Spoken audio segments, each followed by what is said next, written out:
Hi guys, Anthony here. So what am I doing sitting on the floor in front of the fireplace? You're about to take a look at the amazing results from Desert Oasis.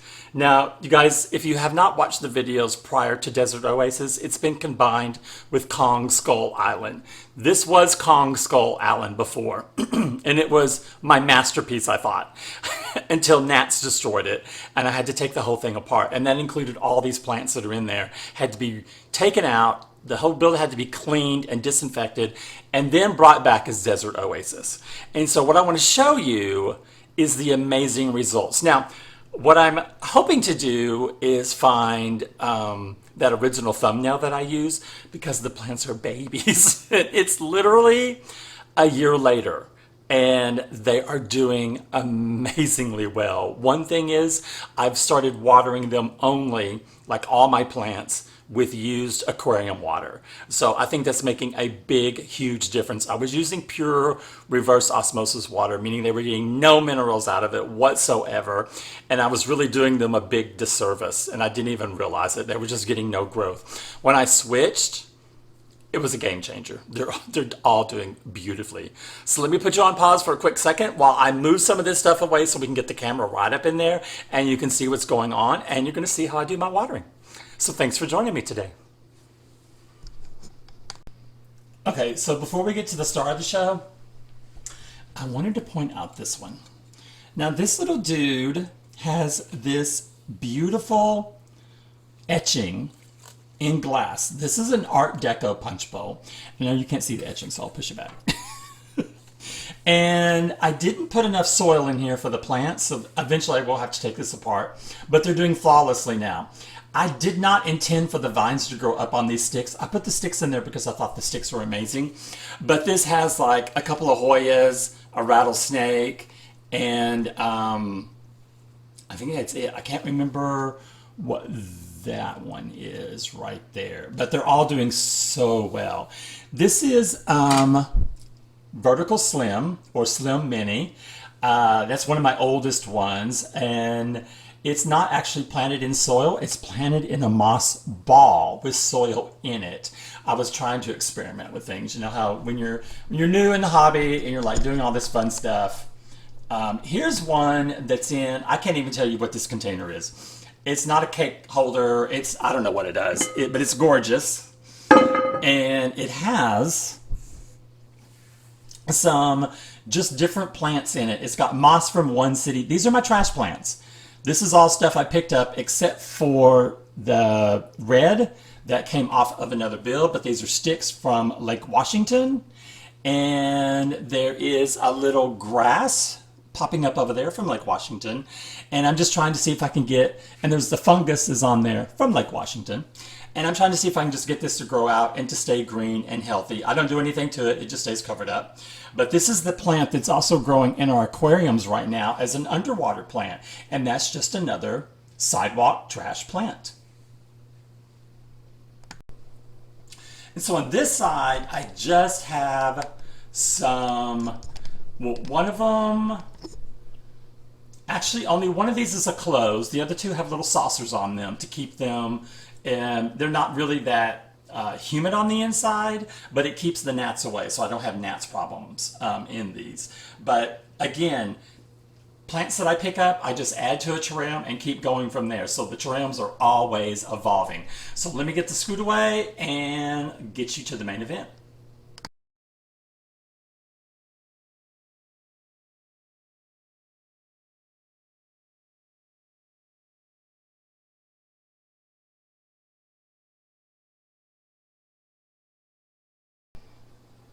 Okay, so yes, I'm gonna get the camera and go freestyle so you can see how tall the plants grow.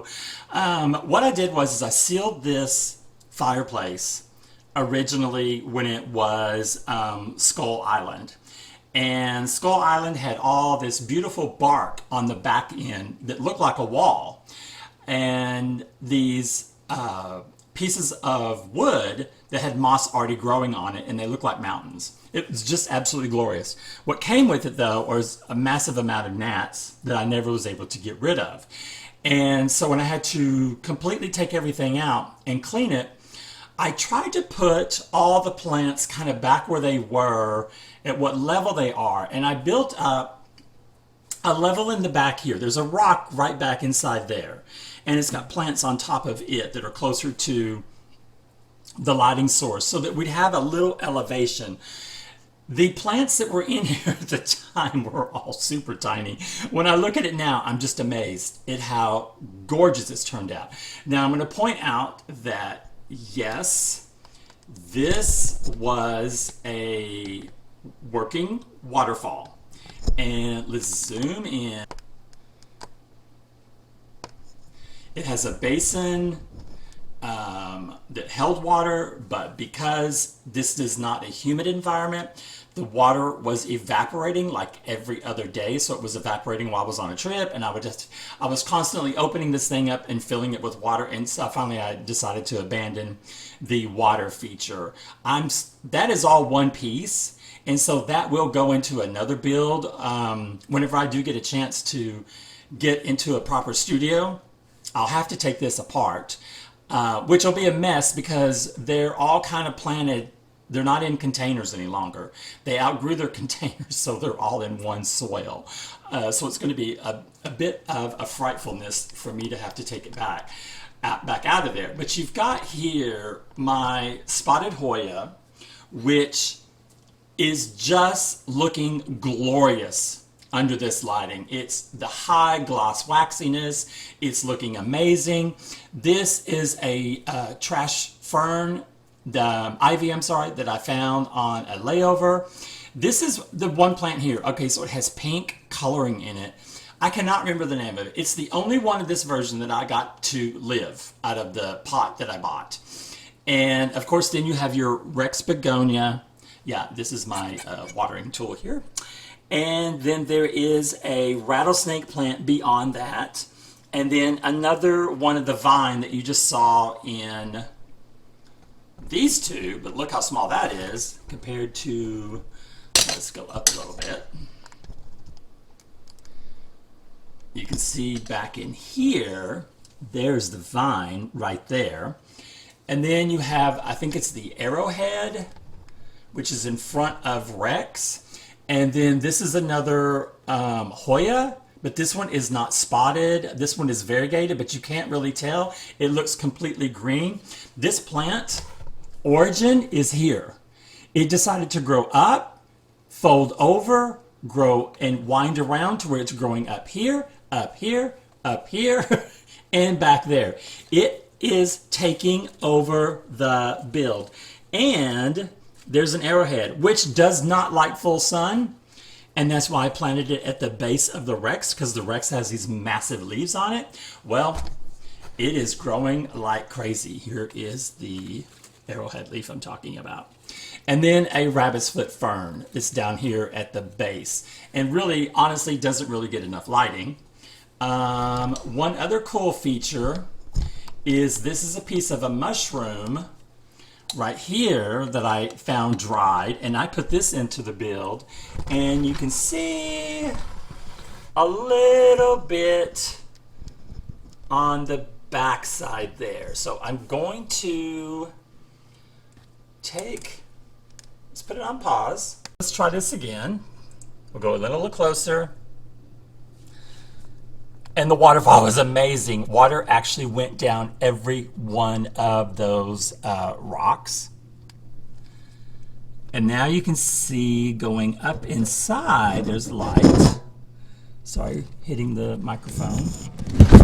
Let's park these away. And there is a start of a prayer plant. And I can't remember what that one in the background is. I keep cutting it back and putting it other places.